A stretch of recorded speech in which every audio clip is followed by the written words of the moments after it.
نحمدہ ونصلی علی رسولہ الکریم، اما بعد۔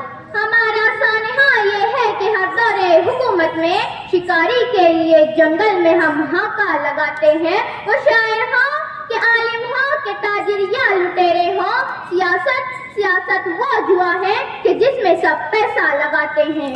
صدر ذی حشم، منصفان انصاف پسند، سامعین ذی فہم، السلام علیکم۔ حاضرین، مصر کے جادوگروں نے بھی ایسا جادو نہیں دکھایا ہوگا جو جادو آج سارے عالم انسانی میں سیاست دکھا رہی ہے۔ یہ جادو آج ایسا سر چڑھ کر بول رہا ہے کہ ایک شاہ والا اپنی عیاری و مکاری سے وزارت اعلیٰ کے عہدے پر براجمان ہو جاتا ہے۔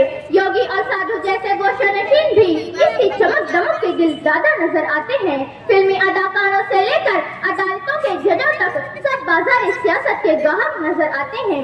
مگر حاضرین، سلام اس آمنہ کے در یتیم پر کہ جس کے در سے سلاطین دنیا نے سیکھے آداب حکمرانی۔ سلام اس ایثار و وفا کے پیکر پر کہ جن کی سیاسی قیادت و تربیت نے عرب کے بدوؤں کی کلائیوں پر قیصر و کسریٰ کے کنگن پہنا دیے۔ حاضرین، آئیے اسی پس منظر میں عنوان سخن حضور صلی اللہ علیہ وسلم کی سیاسی فراست پر روشنی ڈالی جائے۔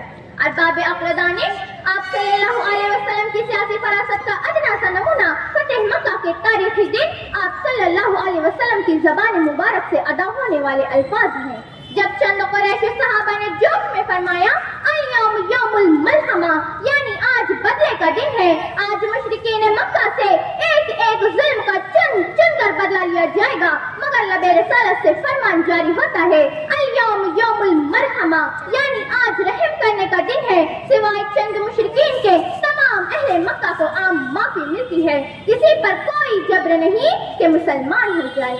اللہ اکبر، کیا فراست پیغمبری ہے، فاتح ہے، طاقتور ہے، لیکن ایک ایک اہل مکہ کو مکمل شخصی آزادی ہے، چاہے وہ دین محمدی کو قبول کرے یا نہیں۔ کہاں ہو سیکولرزم کا دم بھرنے والوں، کہاں ہو مذہبی آزادی کی بحث کرنے والوں، کہاں ہو پارلیمنٹ میں مسلمانوں کو دہشت گرد پکارنے والوں۔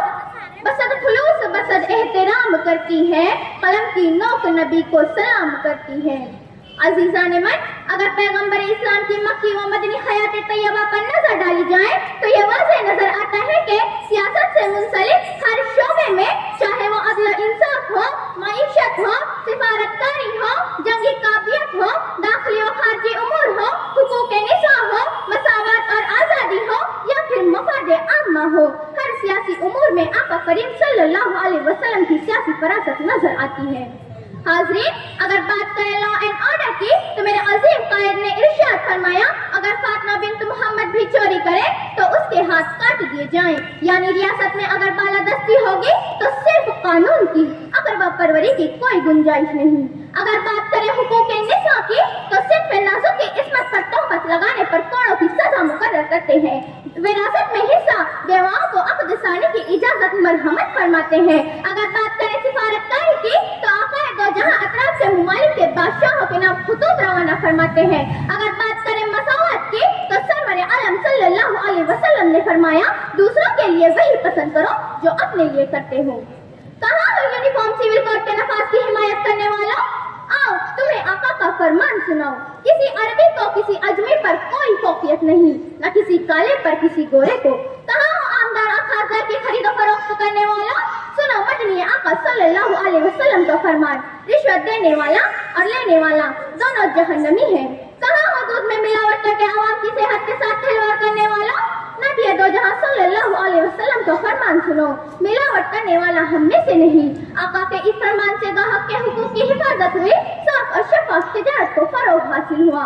اگر بات کریں آقا کریم صلی اللہ علیہ وسلم کے معاشی نظام کی تو ہمیں بیت المال کا شعبہ نظر آتا ہے، جہاں سے غربا اور فقراء کی داد رسائی کی جاتی تھی۔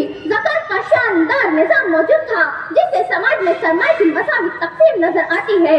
سود جیسی نحوست کو ختم فرما کر معیشت کو یہودیوں کی بالادستی سے آزاد کروایا۔ مدینہ کے مختلف قبائل خصوصاً اوس و خزرج میں جاری قبائلی جھگڑوں کو ختم فرمایا جو معمولی بات پر شروع ہوتے اور سالوں جنگ و جدل جاری رہتی۔ مہاجرین و انصار کو آپس میں بھائی بنایا جس سے سماجی حیثیت میں مساوات پیدا ہوئی۔ میدان بدر میں 313 صحابہ رضی اللہ تعالیٰ عنہ سے 1100 ہتھیار بند لشکر کو شکست دے کر اپنی جنگی قابلیت و مہارت کا لوہا منوایا، تو اس کے سیاست کے ہر شعبے میں آپ صلی اللہ علیہ وسلم کی سیاسی فراست نظر آتی ہے۔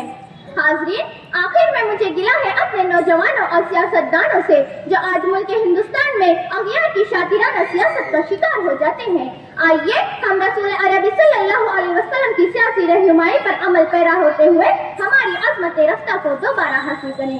محمد خاص اے خاصان عالم